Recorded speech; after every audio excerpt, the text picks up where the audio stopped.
اعوذ باللہ من الشیطان اللعین الرجیم بسم اللہ الرحمن الرحیم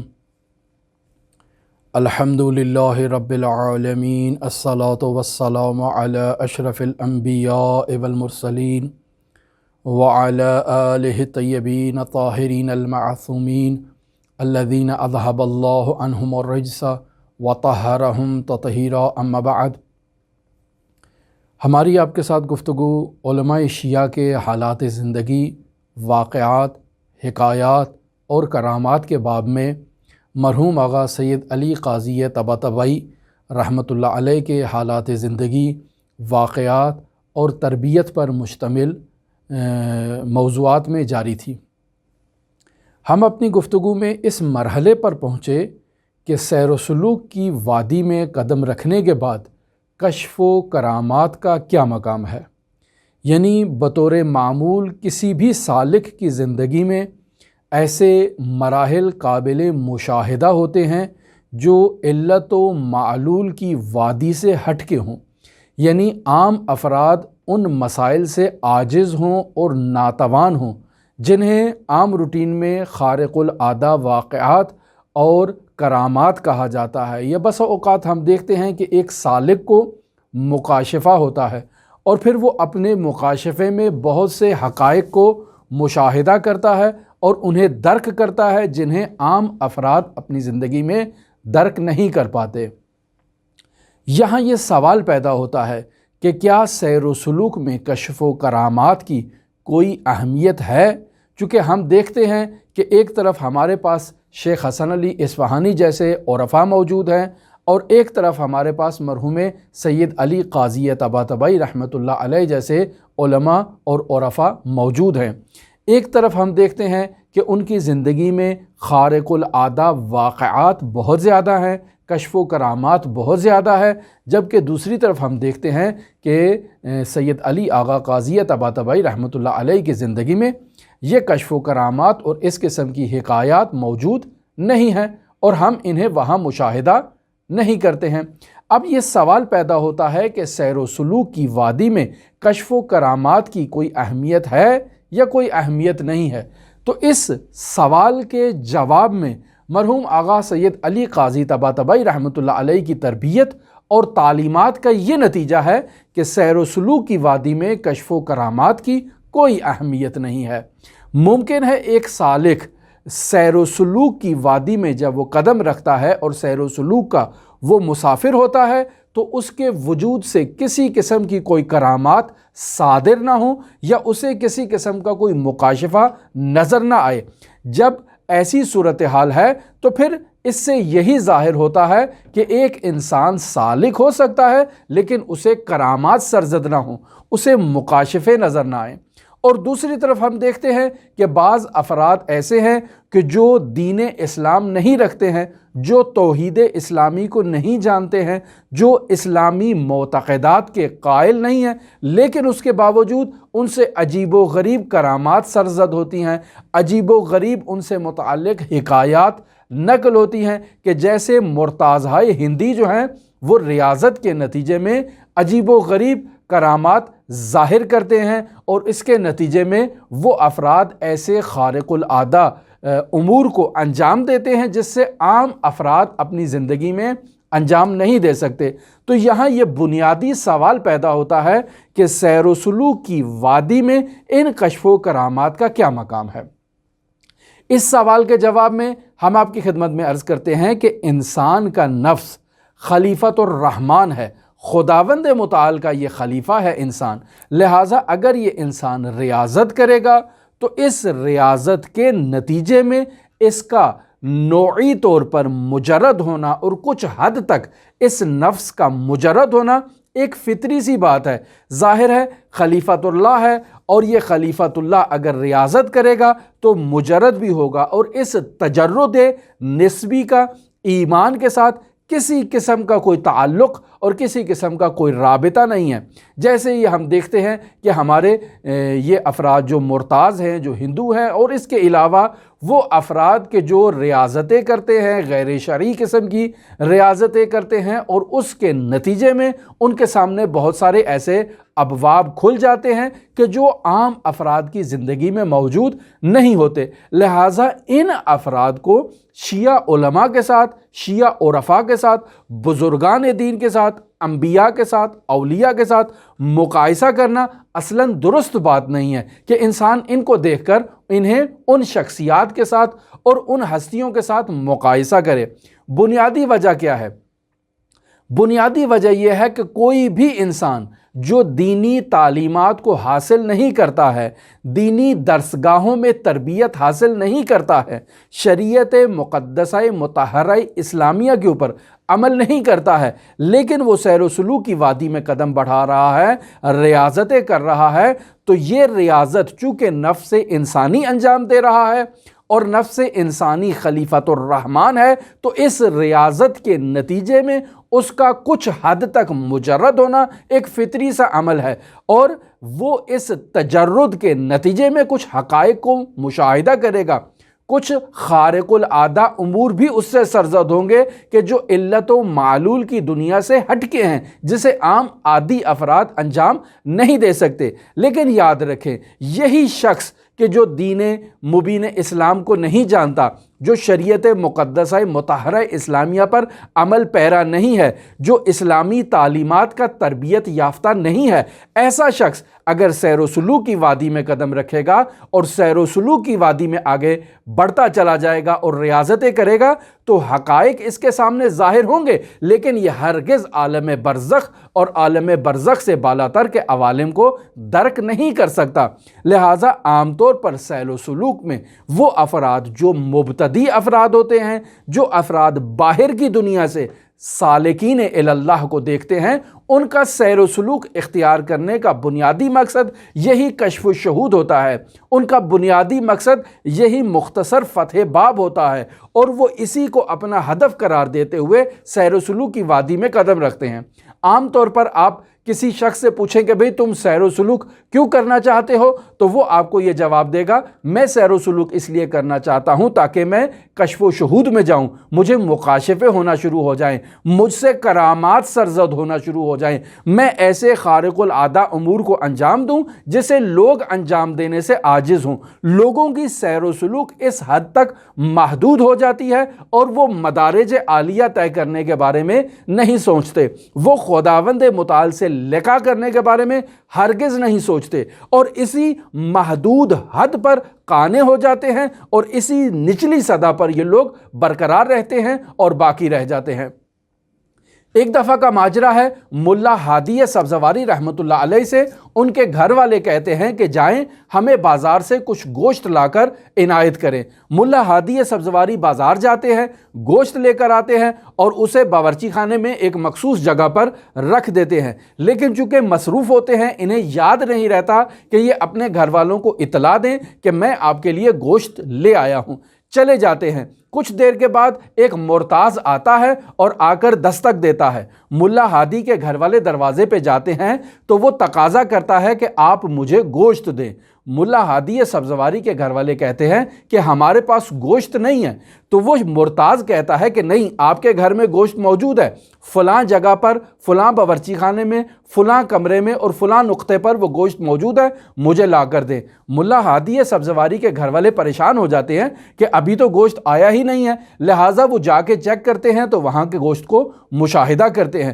نہایت ہی تعجب ہوتا ہے انہیں، اور جب ملا ہادی سبزواری باہر سے واپس آتے ہیں تو وہ انہیں بتاتی ہیں کہ آج ہمارے ساتھ ایسا عجیب و غریب واقعہ ہوا کہ ایک شخص باہر سے آیا اور اس نے ہمیں گوشت کی دقیق لوکیشن کے بارے میں بتا دیا کہ آپ کے گھر میں فلاں جگہ پر گوشت پڑا ہے اور وہ مجھے گوشت لا کر دیا جائے۔ ملا ہادی سبزواری رحمۃ اللہ علیہ فرماتے ہیں کہ ان چیزوں کی اصلاً کوئی اہمیت نہیں ہے، اور ایسی سیر و سلوک کا اور ایسی ریاضت کا کوئی فائدہ نہیں ہے کہ جس ریاضت کے ذریعے سے انسان لوگوں کے گھروں میں جھانک کے دیکھے کہ وہاں پر کیا ہو رہا ہے۔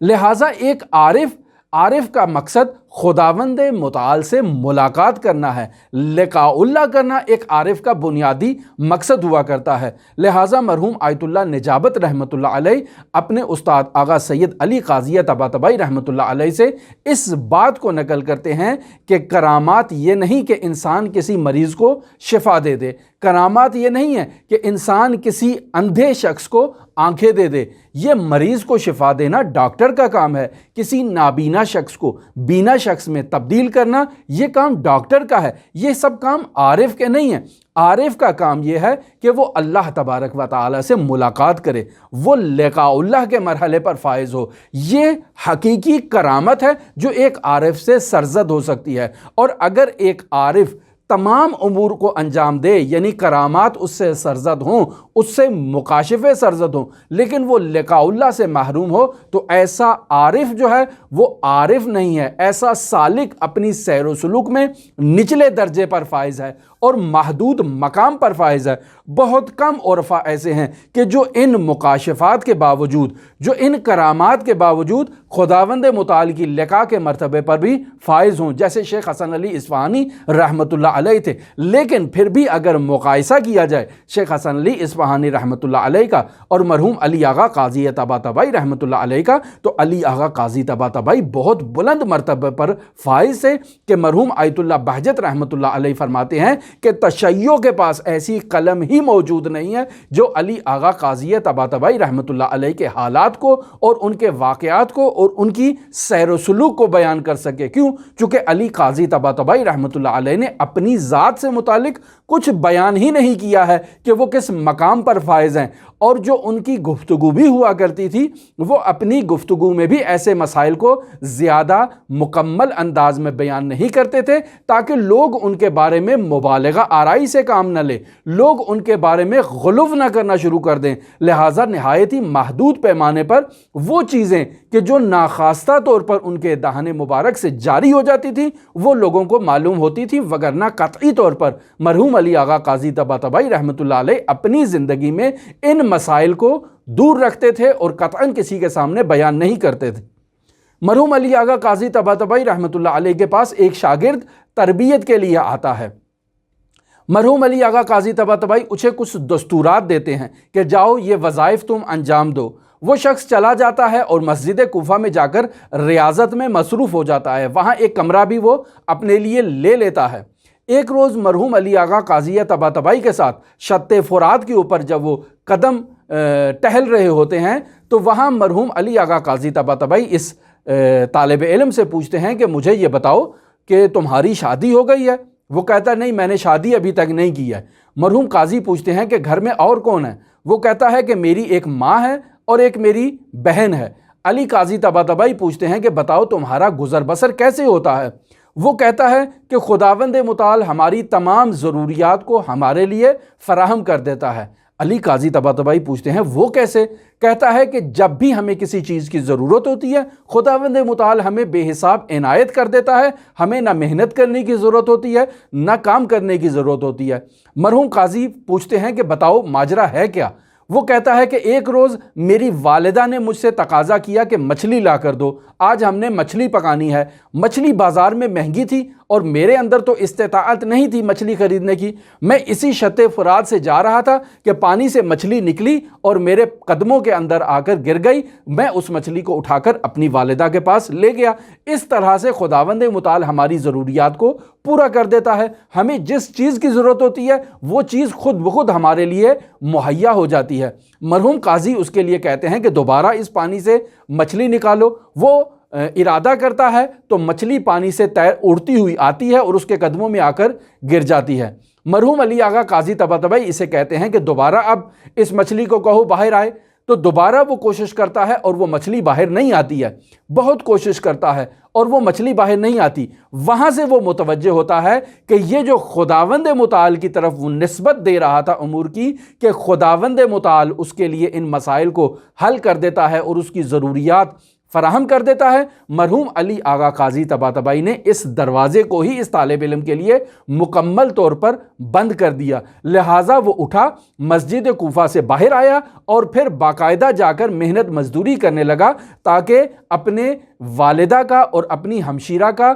روز مرہ کے اخراجات کو محنت مزدوری کے ذریعے سے فراہم کر سکے۔ مرحوم علی آغا قاضی طباطبائی رحمۃ اللہ علیہ اپنے اس شاگرد کو یہ درس دیتے ہیں کہ سالک کی زندگی عام معاشرے میں زندگی بسر کرنے والے افراد سے ہٹ کے نہیں ہونی چاہیے۔ وہ اگر محنت مزدوری کرتے ہیں تو ایک سالک کو بھی محنت مزدوری کرنی چاہیے۔ وہ اگر فقر میں مبتلا ہے تو ایک سالک کو بھی فقر کے مراحل سے گزرنا چاہیے۔ وہی مطلب جو رسول خدا صلی اللہ علیہ وآلہ وسلم کے متعلق لوگ کہا کرتے تھے کہ یأکل الطعام ویمشی فی الاسواق، ایک سالک کو بھی ایسے ہی ہونا چاہیے، عام لوگوں کے مطابق اس کو زندگی بسر کرنی چاہیے، اور سالک کی زندگی کرامات اور مکاشفات سے بھرپور نہیں ہونی چاہیے۔ یہ کرامات اور مکاشفات سالک کی سیر و سلوک میں ایک رکاوٹ کا کردار ادا کرتے ہیں۔ لوگ گھنٹوں مرحوم علی آغا قاضی طباطبائی رحمۃ اللہ علیہ کی خدمت میں شرفیاب ہوتے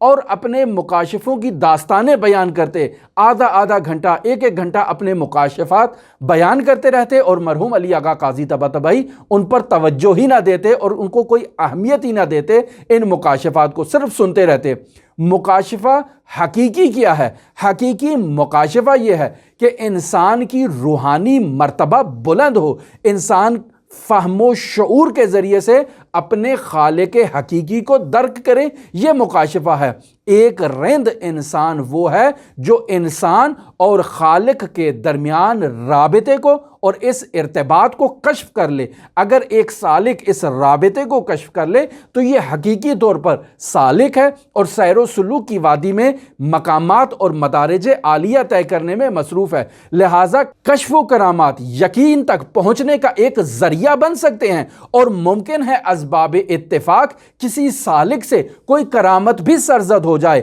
لیکن اس کا ہدف کرامات ظاہر کرنا یا مکاشفے ظاہر کرنا ہرگز نہیں ہوتا ہے۔ مرحوم علی آغا قاضی طباطبائی رحمۃ اللہ علیہ اپنے ایک شاگرد کے ساتھ توحیدی موضوعات پہ گفتگو کر رہے تھے، اور یہ واقعہ میں آپ کی خدمت میں پہلے بھی بیان کر چکا ہوں کہ یہ طالب علم مرحوم علی آغا قاضی طباطبائی رحمۃ اللہ علیہ کی تعلیمات کے بارے میں شک میں مبتلا تھا۔ علی آغا قاضی طباطبائی اسے توحید کے اعلیٰ مراتب کے بارے میں اطلاع دے رہے ہیں کہ اچانک ایک سانپ باہر نکلتا ہے، اور یہ طالب علم جو علی آغا قاضی طباطبائی رحمۃ اللہ علیہ سے درس توحید پڑھ رہا ہے خوف زدہ ہو جاتا ہے۔ مرحوم اس کی توجہ کو دیکھتے ہیں کہ اس کی توجہ درس پہ نہیں ہے، سانپ کے اوپر ہے، تو سانپ کو مخاطب کر کے کہتے ہیں موت باذن اللہ، وہیں پہ وہ سانپ مر جاتا ہے۔ تو مرحوم علی آغا قاضی طباطبائی رحمۃ اللہ علیہ طالب علم کی تربیت کر رہے ہیں، اور تربیت کی راستے میں جو چیز رکاوٹ ہے اس رکاوٹ کو برطرف کیا ہے،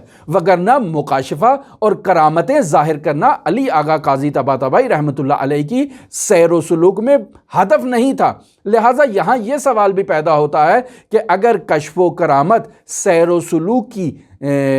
طریق میں رکاوٹ کا کردار ادا کرتے ہیں تو انسان عارف کو یہ مکاشفے نہیں ہونے چاہیے۔ انسان عارف سے یہ کشف و کرامات، اس سے یہ کرامات اور خارق العادہ واقعات اس سے سرزد نہیں ہونے چاہیے۔ پھر ایسا کیوں ہوتا ہے کہ ایک عارف سے یہ کرامات سرزد ہوتی ہیں؟ تو اس کے جواب میں فرماتے ہیں مرحوم علی آغا قاضی طباطبائی کہ یہ ایسے ہی ٹافی کی مانند ہے۔ جب ایک بچہ کسی چیز کے بارے میں ضد کر رہا ہوتا ہے تو آپ اس کو اس ضد سے منصرف کرنے کے لیے اسے ایک ٹافی پکڑا دیتے ہیں تاکہ وہ اس میں مگن ہو جائے، اور جس چیز کی طرف اس کی توجہ تھی اس توجہ سے اس کا ذہن جو ہے وہ منحرف ہو جائے اور ہٹ جائے۔ اگر ایک سالک کو سیر و سلوک کے اس ابتدائی مرحلے میں ایسے مکاشفات اور کرامات دے دی جائیں تو یہ خداوند متعال کی طرف سفر کرنے سے رک جاتا ہے۔ لہٰذا اسے لقاء اللہ سے روکنے کے لیے اسے اسی ابتدائی مرحلے میں آزمایا جاتا ہے کہ یہ کشف و کرامات میں کس حد تک انہیں اپنا ہدف قرار دیتا ہے یا اس کا ہدف خداوند متعال تک پہنچنا ہے۔ اگر اس کا ہدف خداوند متعال تک پہنچنا ہو اور توحید کے اعلیٰ مراتب طے کرنا ہو تو وہ ان کشف و کرامات کو کوئی اہمیت نہیں دے گا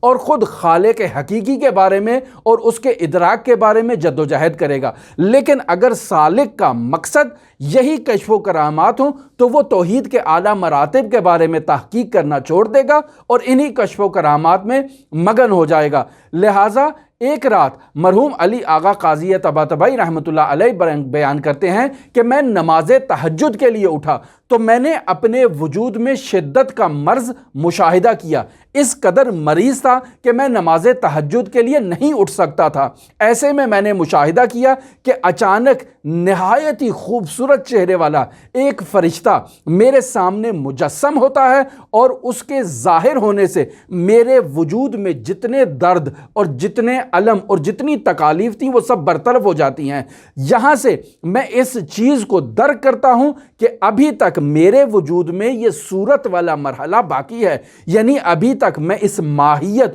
اور صورت کے مرحلے سے عبور کر کے توحید کے اعلیٰ مراتب تک نہیں پہنچا ہوں۔ لہٰذا اس فرشتے کی شکل کو دیکھ کر میرے اندر سے تمام درد و علم حذف ہو چکے ہیں، جبکہ ایسا نہیں ہونا چاہیے تھا۔ میرے وجود سے نماز شب کی فضیلت اور نماز شب کی عظمت کی وجہ سے درد اور علم دور ہونے چاہیے تھے۔ لہٰذا مرحوم نجابت رحمۃ اللہ علیہ اس مطلب کو نقل کرتے ہیں کہ مرحوم علی آغا قاضی طباطبائی رحمۃ اللہ علیہ اپنی زندگی کے آخری ایام میں تجرد صورت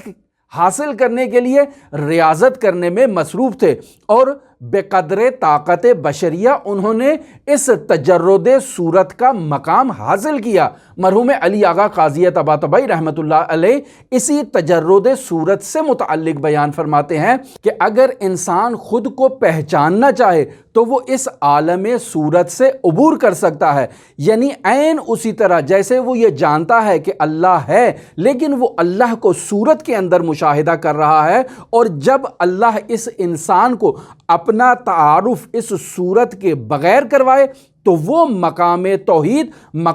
توحید زمان و مکان سے بالاتر ہے۔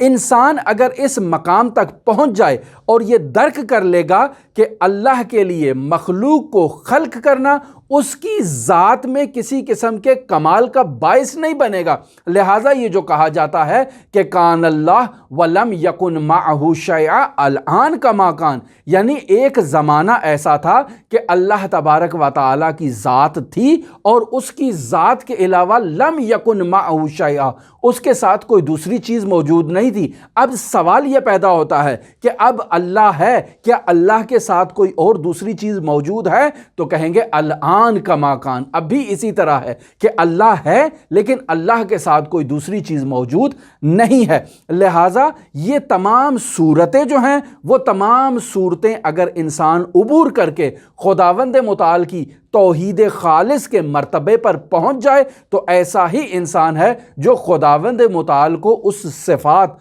اور اس کے جمال سے ہٹ کے مشاہدہ کرتا ہے۔ یعنی اگر انسان اس مقام کو درک کر لے جہاں اس کے اسماء اور اس کی صفات اس کی ذات کا عین ہو، اس کی ذات سے ہٹ کے نہ ہو، تو وہ ان مقام کو اگر درک کر لے تو اس مطلب کی طرف وہ اشارہ کرے گا کہ اس کی توحید یہ والی توحید ہوگی کہ بکا عرفتو کا، میں نے تیری ذات کے ذریعے سے ہی تجھے پہچانا ہے، وَأَنْتَ دَلَلْتَنِي عَلَيْكَ، اور تیری ذات وہ ذات ہے جو مجھے حقیر کو اپنی طرف متوجہ کر رہی ہے، وَدَعَوْتَنِي إِلَيْكَ، اور تو نے مجھے دعوت دی ہے اپنی طرف اور اپنی ذات کی طرف بلایا ہے، وَلَوْلَا أَنْتَ، اور اگر تیری ذات نہ ہو، لَمْ أَدْرِ مَا أَنْتَ، تو میں ہرگز نہ جانوں کہ تو کون ہے اور تیرا کیا مقام ہے اور تیرا کیا رتبہ ہے اور تو کون سی ذات ہے۔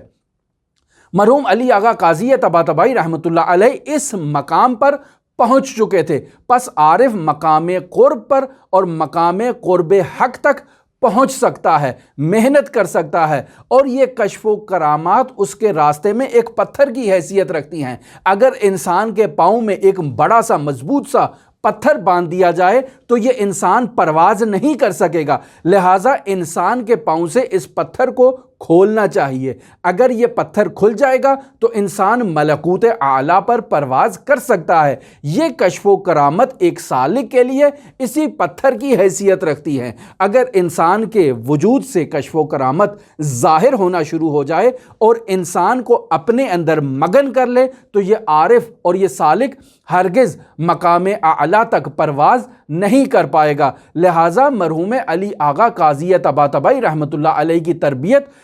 شاگرد پروری تھی، اور یہ سب سے بڑی کرامت تھی جو مرحوم علی آغا قاضی طباطبائی کو حاصل تھی کہ انہوں نے آیت اللہ بہجت جیسے، علامہ طباطبائی رحمۃ اللہ علیہ جیسے، مرتضیٰ کشمیری جیسے اور ایسے سالکین کی تربیت کی ہے کہ جو آگے ہزاروں افراد کی تربیت کرنے میں مصروف ہیں۔ علی آغا قاضی طباطبائی رحمۃ اللہ علیہ اپنے شاگردوں کی تربیت کر کے سب سے بڑی کرامت کو مشاہدہ کروا کے گئے ہیں کہ ایسے افراد معاشرے میں تحویل دینا اور معاشرے کے سپرد کرنا کسی عام اور معمولی انسان کا کام نہیں ہے۔ مرحوم علی آغا قاضی طباطبائی رحمۃ اللہ علیہ کا ایک عقیدت مند جس کا نام قاسم تھا، اور یہ نجف اشرف میں ہی رہا کرتا تھا، اور مرحوم علی آغا قاضی طباطبائی سے بہت عقیدت رکھتا تھا، نماز نہیں پڑھتا تھا، دینی امور کی رعایت نہیں کرتا تھا، لیکن علی قاضی طباطبائی رحمۃ اللہ علیہ سے بہت عقیدت رکھتا تھا، ان کا بہت ہی معتقد تھا۔ علی آغا قاضی طباطبائی اسے بہت اصرار کرتے کہ تم دین مبین پر عمل کرو، اسلامی تعلیمات پر عمل کرو، لیکن یہ انکار کر دیتا، کہتا میں آپ سے عقیدت رکھتا ہوں، باقی چیزوں پہ مجھے زور نہ دیا کریں۔ ایک روز مرحوم علی آغا قاضی طباطبائی اس سے کہتے ہیں کہ میں نے کبھی تم سے کسی چیز کا مطالبہ نہیں کیا ہے، آج تم سے ایک چیز مانگتا ہوں، مجھے دے دو۔ یہ کہتا ہے کہ کیا؟ آپ جو مانگے میں آپ کو دینے کے لیے تیار ہوں۔ علی آغا قاضی طباطبائی اسے کہتے ہیں کہ آج رات تم نے نماز شب پڑھنی ہے، میرا تم سے یہی مطالبہ ہے اور یہی چیز تم سے مانگ رہا ہوں۔ یہ چونکہ علی آغا قاضی طباطبائی رحمۃ اللہ علیہ کو وعدہ کر چکا ہوتا ہے، لہٰذا کہتا ہے کہ میں آج رات آپ کی خاطر نماز شب پڑھ لیتا ہوں۔ رات کے پہر جب نماز شب کے لیے اٹھتا ہے اور وضو کرنے کے لیے گھر سے باہر جاتا ہے، جیسے ہی اس کی نظر پانی پہ پڑتی ہے اس کے وجود میں ایک تبدیلی رونما ہوتی ہے، اور وہاں سے یہ خداوند متعال کی طرف متوجہ ہوتا ہے اور خداوند متعال کو مخاطب قرار دے کے کہتا ہے کہ میں تیری بارگاہ میں دیر سے آیا ہوں، لیکن اب میں واپس نہیں جانا چاہتا ہوں، تو مجھے اپنی بارگاہ میں ہی رکھ لے اور مجھے معاف کر دے۔ اس وقت کے بعد یہ قاسم نامی شخص ایسا منقلب ہوتا ہے کہ نجف اشرف کے اوتاد کی فہرست میں اس کا شمار ہونے لگ پڑتا ہے۔